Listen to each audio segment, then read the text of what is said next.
उत्तर प्रदेश के कई शहरों में 10 जून को आपने देखा कैसे हिंसा हुई थी। वहीं AIMIM अध्यक्ष असदुद्दीन ओवैसी ने योगी सरकार को लेकर के इस पर बड़ा हमला बोला।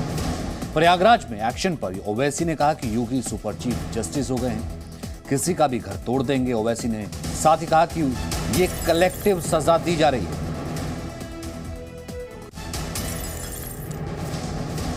उत्तर प्रदेश के चीफ मिनिस्टर तो सुपर चीफ जस्टिस बन चुके हैं, वो खुद अपनी अदालत में किसी को कन्विक्ट करेंगे और घर तोड़ देंगे। अभी से घर तोड़ दो आप। रूल ऑफ लॉ को तो बर्बाद कर रहे हैं आप। जो घर तोड़ा गया आफरीन फातिमा का, वो तो उसकी मां के नाम पे था। ये खुली नफरत की मिसाल है मुसलमानों के खिलाफ। ये खुली नफरत की मिसाल है। कलेक्टिव पनिशमेंट भारत के मुसलमानों को दे रहे हैं भाजपा वाले। इससे पहले प्रयागराज हिंसा के मास्टरमाइंड का घर तोड़ने पर ओवैसी ने निशाना साधा, सवाल उठाए और योगी सरकार पर बरसे। उन्होंने कहा, आपने आफरीन का घर कैसे तोड़ा? यूपी के CM CGI हो गए हैं क्या? हिंसा करने वालों पर मुकदमा करें। जुल्म किया है तो क्या घर तोड़ देंगे, ये कहना था ओवैसी का। पिता ने जुर्म किया है तो बेटी का घर तोड़ देंगे। वहीं दूसरी ओर JNU की पूर्व छात्रा और प्रयागराज हिंसा के मास्टरमाइंड की बेटी आफरीन फातिमा देश की कानून व्यवस्था पर सवाल उठाती रही। हमारा घर तोड़ दिया तुमने। तुम कौन होते अगर उसने किया? आफरीन फातिमा के बाप ने किया तो कोर्ट में चलाओ ना केस, सजा दिलाओ उसको, जेल में डालो, कोर्ट में कन्विक्ट कराओ। क्या उत्तर प्रदेश का मुख्यमंत्री उत्तर प्रदेश का चीफ जस्टिस बन चुका है कि वो फैसला करेगा कि किसका घर तोड़ दिया जाए? अगर आफरीन फातिमा के बाप को सजा भी होगी तो घर कैसा तोड़ते हैं आप? मुझे सजा होगी तो मेरा घर कैसा तोड़ेंगे आप? मुझे सजा होगी ना, मेरे घर को तो नहीं तोड़ा जा सकता। सारी दुनिया के सामने आपने उस बच्ची के घर को तोड़ा, बुलडोजर लगाकर तुमने। आफरीन फातिमा के घर को नहीं तोड़ा, तुमने भारत के रूल ऑफ लॉ पर बुलडोजर चला दिया। तुमने भारत की बुनियादों को कमजोर करने का काम किया। बताओ देश के प्रधानमंत्री, ये नफरत नहीं है तो क्या है बताओ आप? अगर वो जिम्मेदार है तो चलाओ ना कोर्ट में केस। अच्छा, घर किसका तोड़ते हैं? उस बच्ची का घर तोड़ते हैं जो उसके बाप को मुल्जिम करार दे रहे हो। बाप का घर नहीं है, उसकी बीवी का घर है।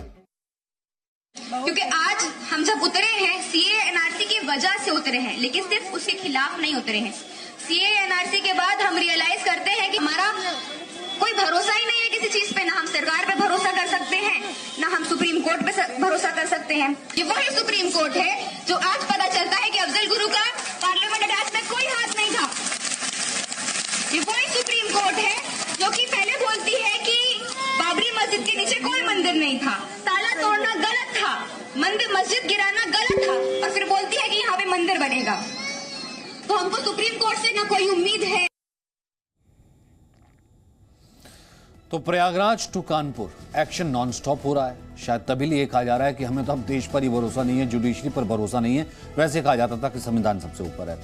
दरअसल उत्तर प्रदेश में पिछले दिनों हिंसा को लेकर के नए नए खुलासे हो रहे हैं। कानपुर हिंसा के मास्टरमाइंड जफर हाशमी और कंपनी बिरयानी कनेक्शन सामने आया है।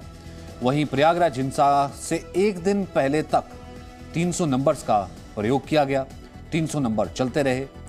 वहीं मास्टरमाइंड मोहम्मद जावेद की बेटी आफरीन फातिमा इस वक्त सुर्खियों में। अभी आपने देखा किस तरह के बोल थे उसके, और जो वीडियो वायरल है वो सुनिए। ये वही सुप्रीम कोर्ट है जो आज पता चलता है कि अफजल गुरु का पार्लियामेंट अटैच में कोई हाथ नहीं था। ये वही सुप्रीम कोर्ट है जो कि पहले बोलती है कि बाबरी मस्जिद के नीचे कोई मंदिर नहीं था, ताला तोड़ना गलत था, मस्जिद गिराना गलत था, और फिर बोलती है कि यहाँ पे मंदिर बनेगा। तो हमको सुप्रीम कोर्ट से ना कोई उम्मीद है हैं अपने कैंपसेस से, तो आप हम पर लाठी चार्ज और टीयर गैस फायर करते हैं। किस कैंपस में टीयर गैस और स्टन ग्रेनेड और रबर बुलेट्स और पैलेट्स इस्तेमाल होते हैं? किस कैंपस में इस्तेमाल होते हैं? नहीं, सिर्फ मुस्लिम कैंपसेस में इस्तेमाल होते हैं। तो ये जो सीधे से मुस्लिम विरोधी सरकार है, इसके खिलाफ एक लड़ाई छिड़ी है। CAA NRC के खिलाफ भी लड़ाई है, लेकिन सबसे पहले मेरे लिए और मुझ जैसे बहुत से लोगों के लिए और मुझ जैसे बहुत से मुसलमानों के लिए ये लड़ाई हमारी सेल्फ रिस्पेक्ट और डिग्निटी की भी है। अब देखते हैं ये रिपोर्ट।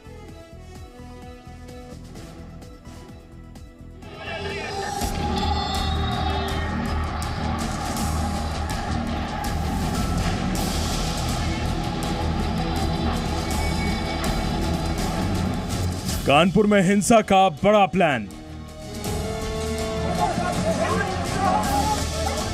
क्या है हिंसा की सीक्रेट फाइल का कोड नंबर 300?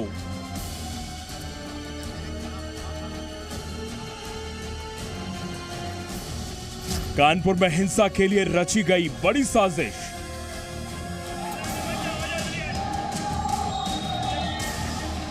प्रयागराज से कानपुर तक एक्शन नॉनस्टॉप।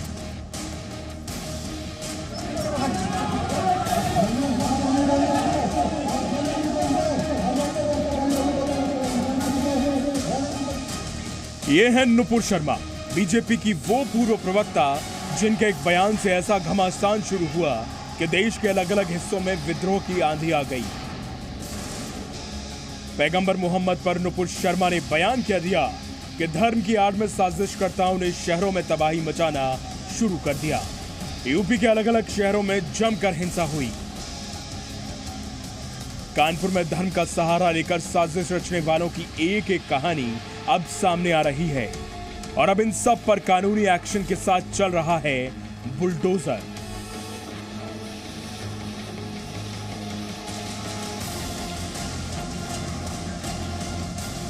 जी हां, यूपी के सीएम योगी आदित्यनाथ का वही बुलडोजर जो ना तो रुक रहा है और ना ही झुक रहा है। बस जो हो रहा है सीधा एक्शन हो रहा है। और अब इसी बीच कानपुर में हुई हिंसा को लेकर एक नया खुलासा हुआ है। हिंसा के mastermind Zafar Hayat Hashmi and company की पूरी इनसाइड स्टोरी आज हम आपको बताएंगे।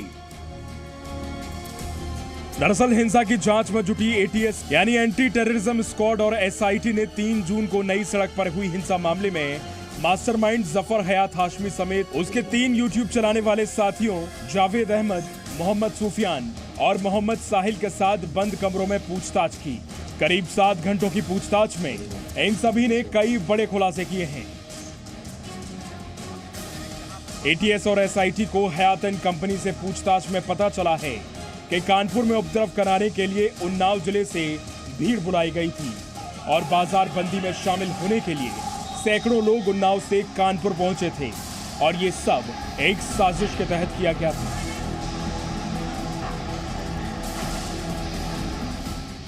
इनमें से कईयों के नाम भी पुलिस के हाथ लगे हैं और मोबाइल नंबर की सीडीआर यानी कॉल डिटेल रिकॉर्ड और लोकेशन की मदद से एसआईटी की टीम इसकी पुष्टि करने में जुटी हुई है। वहीं इसके अलावा हिंसा से पहले पुलिस को 300 संदिग्ध नंबर भी मिले हैं। ये सभी 300 मोबाइल नंबर 9 जून की रात तक एक्टिव रहे थे। इन नंबरों की सीडीआर निकालकर पुलिस की टीम अब जांच कर रही है। वहीं इसके साथ ही पत्थरबाजों पर कार्रवाई के लिए लिस्ट भी तैयार की जा रही है। जिला प्रशासन की टीम और पुलिस कमिश्नरेट के सहयोग से पूरी लिस्ट तैयार हो रही है। बताया जा रहा है कि उपद्रवियों को मुफ्त राशन मिलने की योजना से भी हटाया जा सकता है। उपद्रवियों के पोस्टर और वीडियोस की मदद से इस लिस्ट को तैयार किया जा रहा है। चलिए अब हम आपको बताते हैं कि आखिरकार हिंसा के मास्टरमाइंड का बिरयानी से क्या कनेक्शन है। दरअसल जांच एजेंसियों को पता चला है कि मास्टरमाइंड जफर हयात को बिरयानी की दुकान वाले फंडिंग किया करते थे। बताया गया है कि चमनगंज और बैकनगंज इलाके के कई बिरयानी दुकानदार उसके करीबी हैं, जो बड़े पैमाने पर उसको और उसकी संस्था को फंडिंग किया करते थे। इसके साथ ये भी बताया गया है कि मास्टरमाइंड जफर हयात हाशमी को मुख्य रूप से फंडिंग करने वाला बिल्डर हाजी वसी ही है। हाजी वसी की जाजमऊ स्थित बिल्डिंग को भी सील कर दिया गया है। इसके अलावा सोमवार को चमनगंज में स्थित उसकी 4 और इमारतों को सील कर दिया गया है।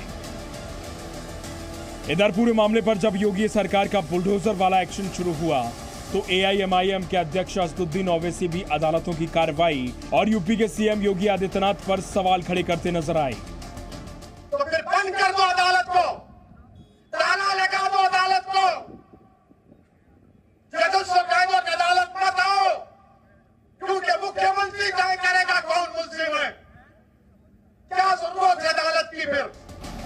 बहरहाल इस पूरे मामले पर अब योगी सरकार का बुलडोजर वाला एक्शन शुरू हो चुका है। एक एक करके हिंसा के सैकड़ों आरोपियों को गिरफ्तार किया जा चुका है और कड़ी से कड़ी कार्रवाई का सिलसिला भी जारी है। ब्यूरो रिपोर्ट, जी मीडिया।